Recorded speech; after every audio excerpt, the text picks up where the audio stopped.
this is a week where you got to go out and do it. Today needs to be the day. You mentioned the fans. I think there's something to be said that, like, narratives do matter. So, like, the narrative coming out of this game, if Shedeur Sanders plays well, is, okay, here's a polarizing fifth-round quarterback that has literally had, 3 weeks of reps with the ones, and he just outplayed Cam Ward, the number 1 overall pick in the draft. Like, that's the opportunity that awaits Shedeur Sanders, as he always does. Like, you could lead all the national talk shows tomorrow if you outplay Cam Ward, because then that's just going to be the narrative. And for the Browns, like, okay, then yeah, you can't take that guy off the field, the guy that just outplayed the number 1 overall pick in the draft. You got to continue to give him rope and to see what he can do and to let him continue to turn loose, quote unquote. So, like, for Shedeur, and I think he hit on a lot of this during his availabilities throughout the week, like, just trust what your eyes are telling you. Be the quarterback that you were at Colorado, and don't be hesitant to push that football down the field. Like, I'm not going to be mad today if he throws an interception against the Titans. If it means that he throws 2 touchdown passes, I'm here for that. Because so far, a lot of it has looked very similar to Dylan Gabriel, where it's been very conservative, a lot of dink and dunk, a lot of stuff behind the line of scrimmage. Like, turn it loose today. I want to see what he's got. Yeah, and like, listen, there's going to be mixes of that because, again, today is going to be a day where the Browns should be running the football. Weather is we're going to get to coming up at 8 o'clock as well. There's going to be snow in this game. I don't know how heavy that snow is going to be. It's supposed to lighten up before game time, but, like, there's going to be conditions. You're going to run the ball, and you can run the ball against this Tennessee team. Yeah. You're going to be able to pass, though. Like, some of it's going to be behind the line, but it can't all just be, like, it can't all be Shedeur just let it rip, but there needs to be a decent amount of that shown into the game today. This is the first time that I've actually ever, like, this thought's ever crossed my mind, like, throughout this week, getting myself ready for this game. In a number of ways, and this sounds completely bizarre, in a number of ways, this kind of is a measuring stick game, because we know the Browns are one of the worst teams in the league. They beat the Miami Dolphins and looked dominant doing so. They beat the Las Vegas Raiders, and even the score, like, didn't showcase, I thought, how dominant that win was for the Browns. That game never really felt like it was close. The New York Jets beat you, and that was a little bit weird. So, like, today is a really prime opportunity for Shedeur to show that, like, okay, I could quarterback this team to being one of the best of the worst. Like, in my opportunities, I've beaten the Las Vegas Raiders, which is a game that we should have won, and we did. Here's a game against the Tennessee Titans where you should win. Now win. Yeah, and that's that's a no-duh statement to make, but, like, in the NFL, you can only play the teams that are in front of you, and this is a winnable game, so win it. Yeah. It's that easy. So I think this is the interesting part, is, like, you take into account that you're playing the Titans. Nobody's walking away from this game going, oh, well, Shedeur's the answer, because even if he went out and threw for 350 yards and 3 touchdowns, the instant rebuttal that nobody can argue fully against is you played the Tennessee Titans. Like, the team's won 1 game all year. They're bad.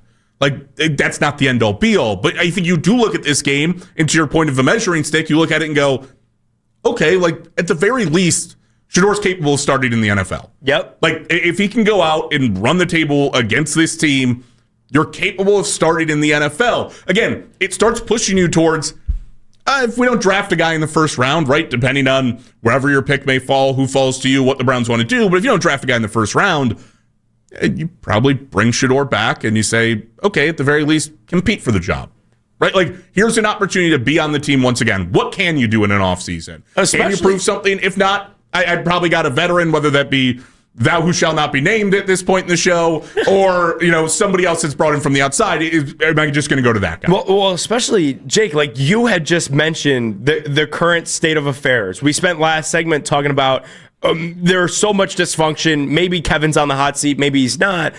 I've kind of subscribed to the philosophy that if you get a new head coach in here, whether it's a first-time head coach and you take a flyer on a coordinator, or you get a proven head coach and you answer a lot of Browns fans' prayers by, some act of God, and you get like a John Gruden or a Mike McCarthy or somebody like that, neither option would probably really like Shedeur Sanders. If you're a proven head coach, you probably don't want that distraction around as a backup quarterback. Like, they're probably going to want to bring their own guys in, a proven head coach. And then if you're a first-time head coach just trying to figure this thing out, you certainly probably don't want the distraction of Shedeur Sanders being a backup quarterback buried on this roster and seeing the fanfare that followed it this entire season for the Browns.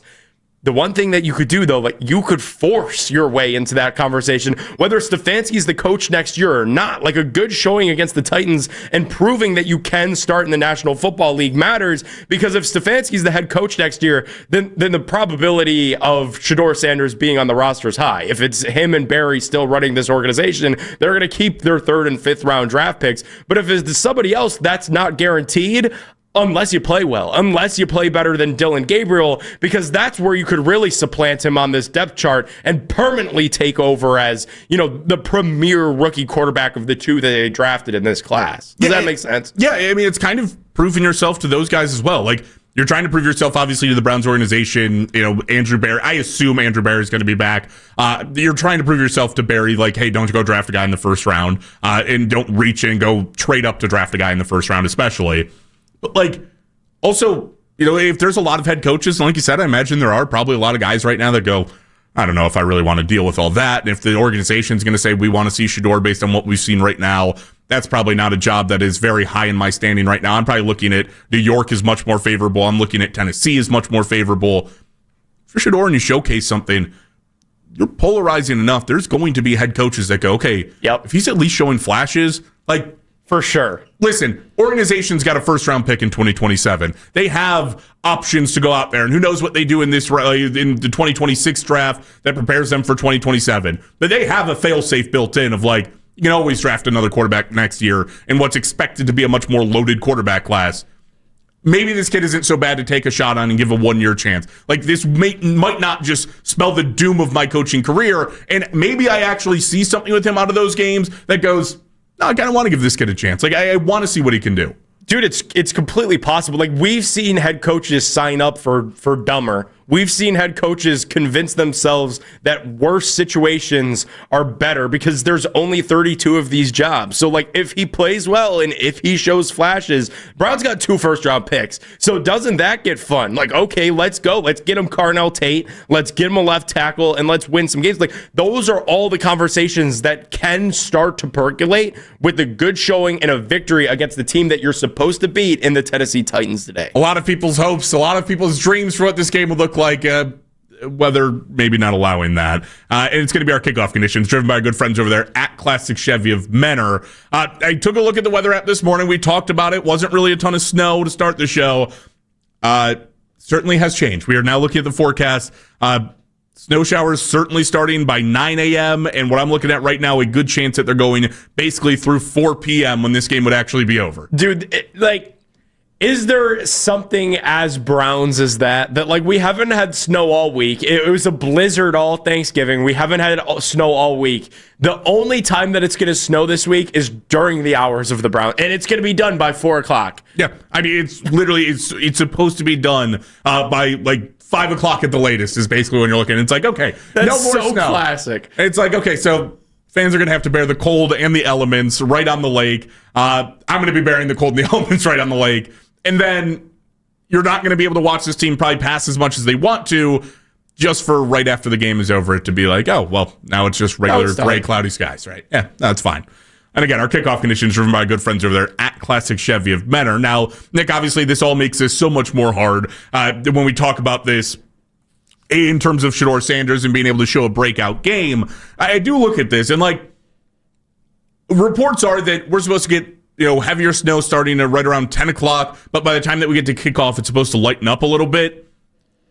If the elements aren't stopping you from throwing the football, I don't see a reason why I look at the Cleveland Browns, and this shouldn't be a game that they're looking at Shedeur and going, just go out and do it.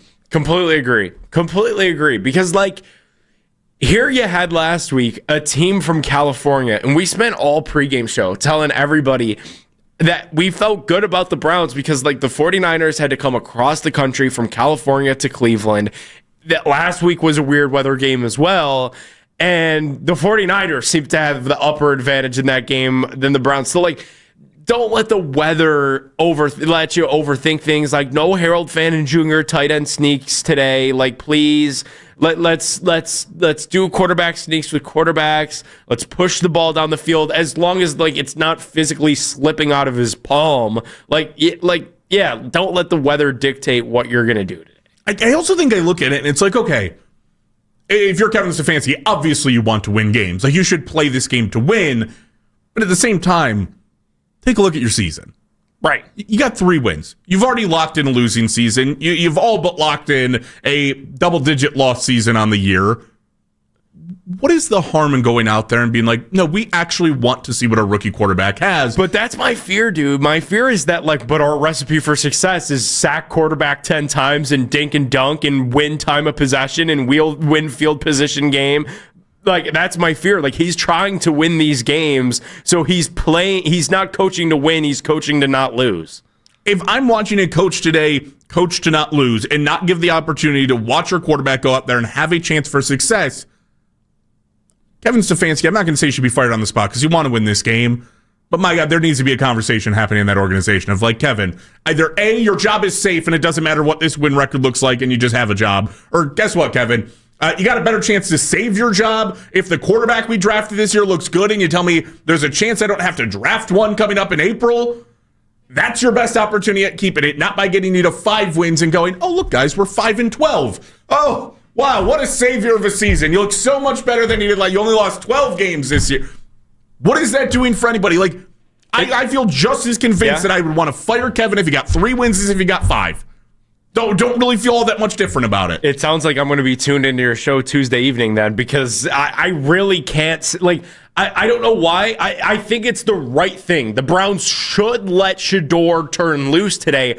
I just don't think that it happens, because I think Kevin Stefanski is genuinely trying to win these games, and I think he's like been brainwashed because of all of the bad quarterback play that he's had to deal with, that his only path to victory is sack opposing quarterback 10 times, check down football 20 times, run Quinshon Judkins 20 times, win field position battle with Corey Bojorquez, and escape with a victory. Like, I don't think that there's even calls on Tommy Reese's sheet that allows Shedeur Sanders to push the ball all down the field that much. Like, Shedeur overthrew Jerry Jeudy on one route in the first half, and we didn't go back to that ever again.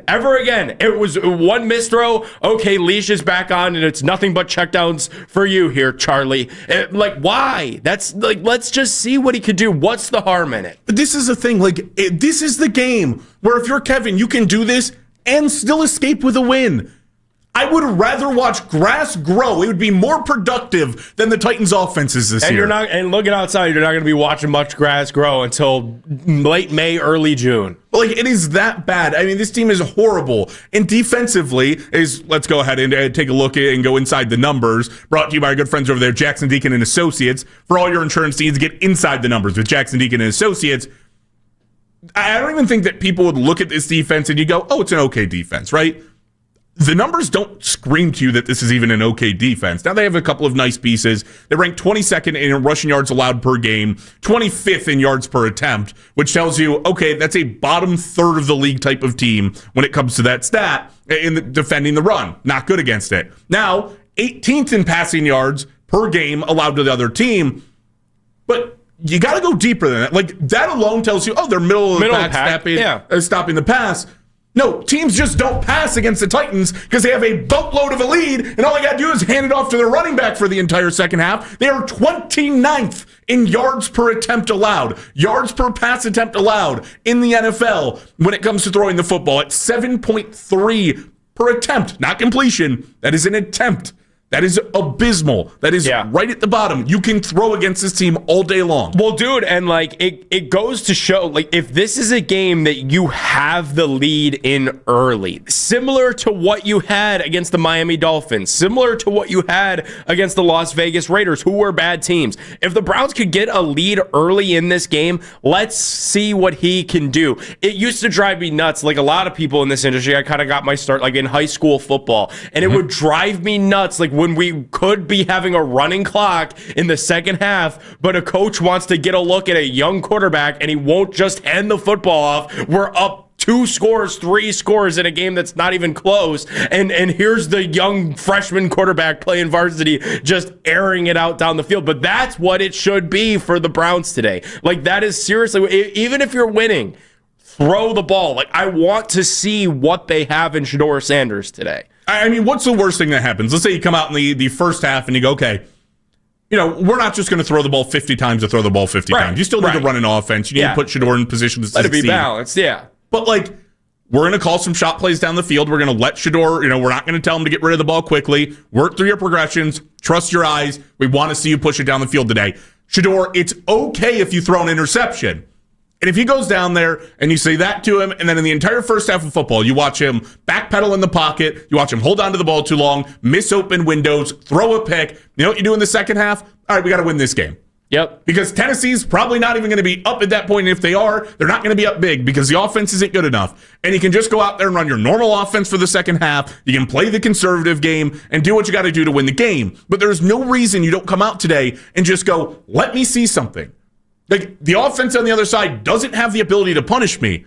I mean, quite frankly, Titans have had a tough schedule, but at the same time, the Browns defense is just that good, and the Titans offense is just that bad. They shouldn't be putting up. I mean, there's a question whether or not they'd put up double-digit points today. And isn't there something to be said too? Put on a show for your fans that are going out to watch this game. I can't shake from my mind the guys that are out in Burke Lakefront Airport parking lot, and they've been out there since 6 p.m. last night getting ready for this game.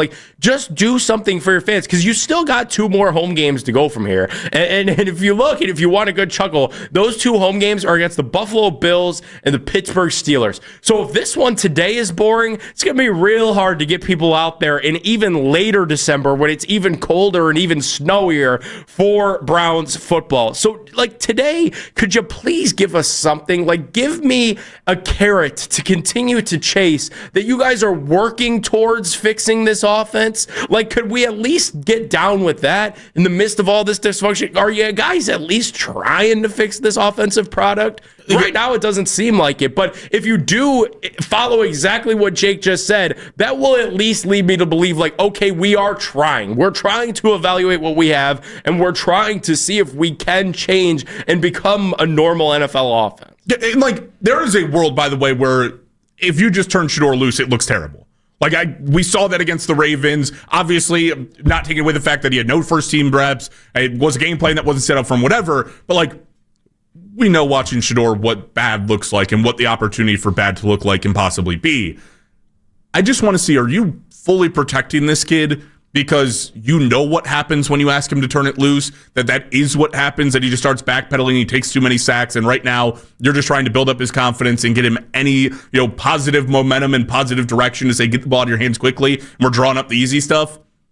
Or are you actually just handcuffing the kid and putting him in a bad situation where, hey, maybe you can't do this against every defense, but certainly against a defense like the Titans, we can just go air it out and see what he has. And we know the lunatic Shedeur fans that are out there, don't give those people more ammunition today. You don't have to. If they handcuff him in this game and they don't let him turn loose, those people are going to have a field day because they know the stats. They know that the Titans are bad. They know that today's an opportunity to see what he could do in the National Football League. So just do the smart thing today, please.